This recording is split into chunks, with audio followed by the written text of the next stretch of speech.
इस एपिसोड में हम देखेंगे कि मुबशरा को जैसे ही पता चलता है कि उसका साबका शौहर किधर है तो वो वहाँ पर फटाफट से पहुँच जाती है और वहाँ जाकर उसको मारना पीटना शुरू कर देती है। लेकिन ये मारपीट उसकी ज़्यादा देर नहीं चलने वाली है। वो भी इसको पीछे करता है और कहता है कि ख़बरदार, तुमने मुझे हाथ लगाने की जुर्रत भी की, अब मैं तुम्हारी ग़ुलामी नहीं कर सकता हूँ क्योंकि अब मेरा तुम्हारे साथ कोई रिश्ता नहीं है और तुम यहाँ से जा सकती हो। लेकिन फिर भी मुबशरा को कौन समझाए।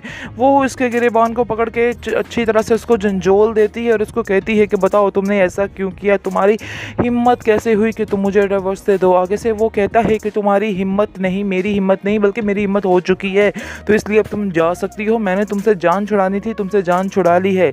उसका बाप जो है वो चीज़ को समझ रहा है कि वाकई उस इंसान ने उसके साथ टाइम बहुत ही मुश्किल से स्पेंड किया है, इसलिए वो कम ही बोल रहा है। वो जानता है अपनी बेटी के बारे में कि उसकी बेटी किस कदर घटिया दिमाग और किस कदर यानी कि ज़िद्दी लड़की है और उसके साथ रहना गुजारा करना कितना मुश्किल था।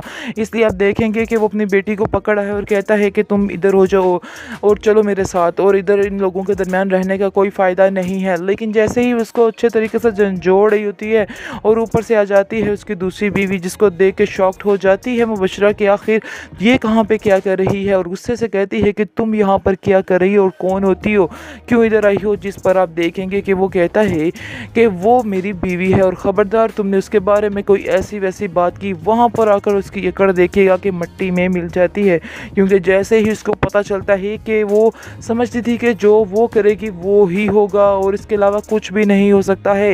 लेकिन वहाँ पर उसकी अकड़ का बहुत ही मज़ा आता है, यानी कि उसकी सारी अकड़ मिट्टी में मिल जाती है। ऐसी लड़कियों के साथ ऐसा ही हाल होना चाहिए और बहुत ही अच्छा हुआ। लेकिन हम देखेंगे कि मुबशरा फ़िलहाल तो यहाँ से चली जाएगी, लेकिन इन लोगों की जान नहीं छोड़ने वाली है, इनके साथ बहुत ही बुरा सलूक करेगी। वैसे भी वो बहुत ज़्यादा परेशान है, जिसकी वजह से आप देखेंगे कि अब उनका हाल बुरा होने वाला है।